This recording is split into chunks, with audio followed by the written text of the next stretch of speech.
السلام علیکم ورحمۃ اللہ وبرکاتہ. آگے دیکھیں گے اردو زبان کی تیسری کتاب سے سبق نمبر 4. ریشم. بسم اللہ الرحمن الرحیم. ریشم ایک کیڑے، ریشم یعنی سلک، ٹھیک ہے. ریشم ایک کیڑے کے مادے کا لعاب ہے. اس کیڑے کو کرم پیلا کہتے ہیں، یعنی اس کیڑے کا نام. وہ بہت ہوشیاری اور احتیاط سے شہتوت کے درختوں پر پالا جاتا ہے. جب اس کی پتیاں کھا کر خوب موٹا تازہ ہو جاتا ہے تو اس کے منہ سے ایک مہین تار نکلنے لگتا ہے. اب کرم پیلا پتے پر گھر بنانا چاہتا ہے، اس لیے اپنے منہ سے تار تننا شروع کرتا ہے اور اپنے تاروں کے تانے بانے میں خود پوشیدہ ہو جاتا ہے، مگر اندر ہی اندر اپنا کام جاری رکھتا ہے، یہاں تک کہ وہ فاختہ کے انڈے کے برابر ہو جاتا ہے. اس گول چیز کو ریشم کا کویا کہتے ہیں،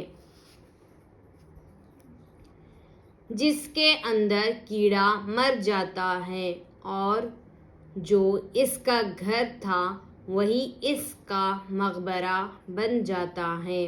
لیکن کبھی کیڑا صحیح سلامت بھی نکلتا ہے.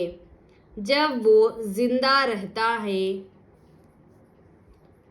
تو بردار بن کر کوے کو کاٹ کر باہر آتا ہے. اس صورت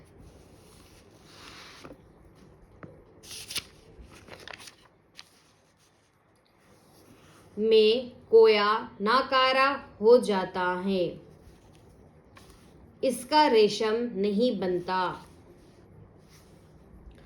کوے کو اول گرم پانی میں جوش دیتے ہیں. کوے یعنی جو کیڑا اپنا گھر بنا کر چھوڑ جاتا ہے نا، اس کو بولتے ہیں کوے. کوے کو اول گرم پانی میں جوش دیتے ہیں، پھر چرخی میں اوٹ لیتے ہیں، وہی ریشم کہلاتا ہے. اسی کے تاروں سے عمدہ، نفیس اور بیش قیمت ریزے تیار ہوتے ہیں. اطلس، گلبدن، قناوس وغیرہ ریشم ہی سے بنے جاتے ہیں. یہ کپڑے کی قسمیں ہیں جو ریشم کے دھاگے سے بنتے ہیں، جو امیروں رئیسوں کے لباس میں کام آتے ہیں. بنگال میں ریشم پیدا کرنے کے کارخانے کئی جگہ ہیں، لیکن قدیم زمانے سے چین کا ریشم مشہور معروف ہے. وہیں سے دنیا کے دور دراز حصوں میں جاتا ہے. کسی زمانے میں روم یعنی اٹلی کے باشندے بڑے دولت مند اور عیش پسند تھے. نہایت رغبت اور خواہش کے ساتھ ایشیا کے ملکوں سے ریشمی کپڑا منگاتے اور اپنی پوشاکیں بناتے تھے. روم کے ایک بادشاہ کو خیال آیا کہ اگر یہ بیش بہا چیز ہمارے ہی ملک میں پیدا ہونے لگے تو بڑی منفعت حاصل ہو. اس منصوبے کے پورا کرنے کو شاہ روم نے 2 قاصد چین کی طرف روانہ کیے۔ انہوں نے بڑی چالاکی سے اپنا مقصد حاصل کیا۔ چند کیڑے وہاں سے چرائے اور ایک بانس کی لاٹھی میں چھپا کر اپنے ملک میں لائے۔ کہتے ہیں کہ اس وقت سے روم میں بھی ریشم پیدا ہونے لگا۔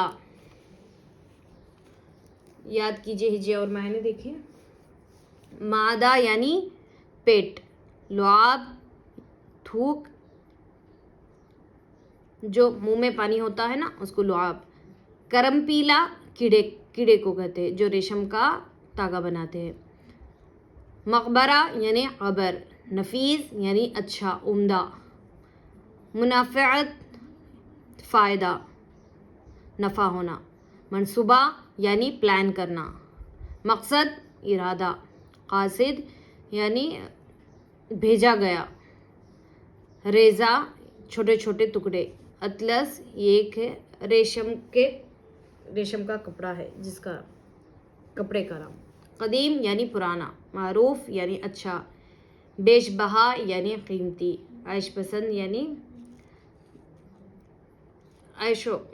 جو آرام، عیش و عشرت پسند کرنے والے۔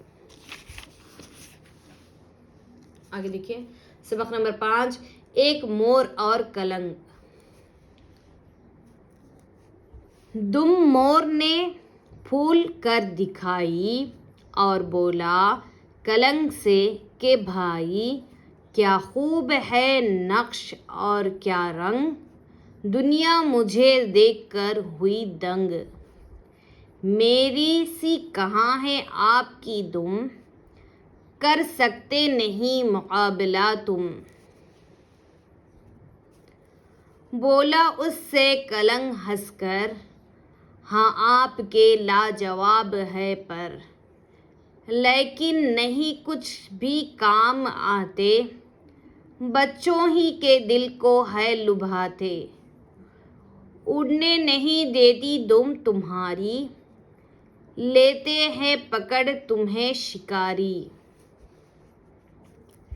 یہ کہہ کے پروں کو پھٹ پٹا کے، بولا اونچا ہوا پہ جا کے، آؤ کرے آسماں کا پھیرا، کچھ دم ہے تو ساتھ دو نا میرا۔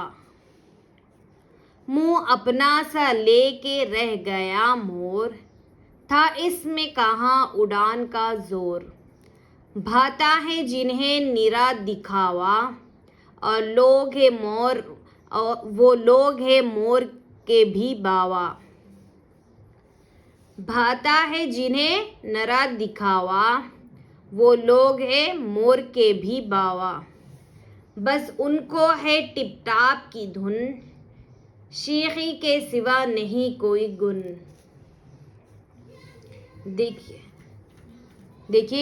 دیکھیں کسے یاد ہے زبانی، مور اور کلنگ کی کہانی۔ رنگ یعنی کلر، لاجواب یعنی جس کا جواب نہیں، نقش یعنی آرٹ، اپنا سا منہ لے کر رہ گیا یعنی اداسی، یعنی کچھ جواب پلٹ کے دے نہ سکا۔ آگے دیکھیے سبق نمبر 6، ناریل کا درخت۔ ناریل کا درخت جزیرہ لنکا میں کثرت سے ہوتا ہے، اس کی شکل تاڑے سے مشابہ ہے، یعنی تاڑے کا جو جھاڑ ہوتا ہے نا اس طرح سے اس درخت کی اس طرح سے دیکھنے میں اس کی مشابہ اس طرح سے ہے۔ اول اس میں کلیاں آتی ہے، پھول کھلتے ہیں، پھر پھل لگتا ہے جو گولا سا ہوتا ہے، وہ گولا ایک سخت خول لکڑی کا ہے جس کے اوپر ریشے دار غلاف چڑھا رہتا ہے، اس کے اندر سفید عرق دودھ کے مانند بھرا ہوتا ہے، وہ عرق رفتہ رفتہ غلیظ ہو کر جم جاتا ہے، وہ کھوپرا کہلاتا ہے اور بطور میوے کے کھایا جاتا ہے۔ لنکا والوں کی زندگی کا بڑا دار و مدار اسی درخت پر ہے. اس کا عرق پیتے ہیں، کھوپرا کھاتے ہیں، کھوپرے کا روغن نکالتے ہیں یعنی تیل. اس کو گھی کی جگہ چاولوں میں ڈال کر نوش کرتے یعنی کھاتے ہیں. اس کے ہرے پتوں پر کھانا کھاتے ہیں. پتوں کی رسی بنا کر کنویں سے پانی کھینچتے ہیں. اس کے ریشہ کوٹ کر جال بنتے ہیں.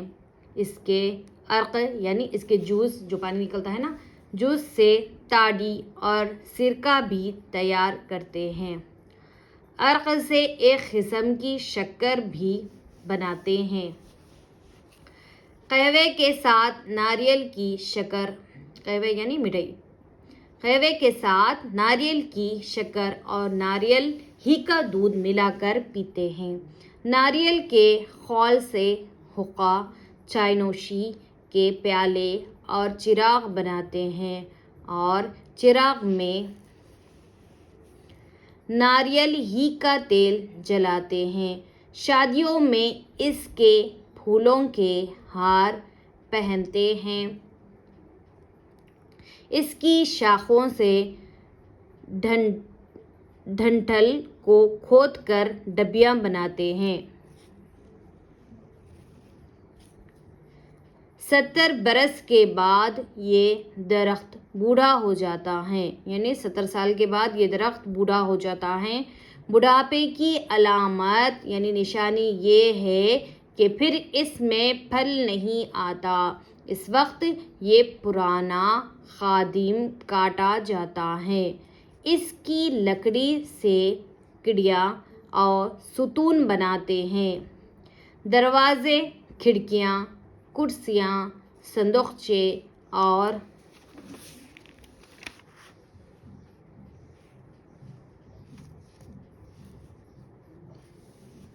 دوسری کارآمد چیزیں تیار کرتے ہیں. غرض یہ درخت لنکا کے باشندوں کا بڑا ہی شفیق اور مربی ہے. یاد کیجیے ہجے اور معنی. مشابہ یعنی سیم، اس کی طرح دکھنا یعنی جس طرح سے ناریل کا درخت تاڑ کے جھاڑ کے مشابہ رکھتا ہے. ریشہ یعنی تنا، غلاف یعنی پردہ، عرق جوس، غلیظ یعنی گاڑھا ہو جانا، دار و مدار یعنی اسی پہ ڈیپینڈ ہونا، روغن یعنی تیل، نوش کھانا، قہوہ یعنی مٹھائی، علامت نشان، خادم نوکر، ستون پلر، باشندہ یعنی وہاں کا رہنے والا جیسے سٹیزن، شفیق شفقت والا، مربی یعنی پالنے والا، دیکھ بھال کرنے والا. جی ٹھیک ہے، جزاک اللہ. انشاءاللہ آگے ملیں گے اگلے سبق میں. السلام علیکم ورحمۃ اللہ وبرکاتہ.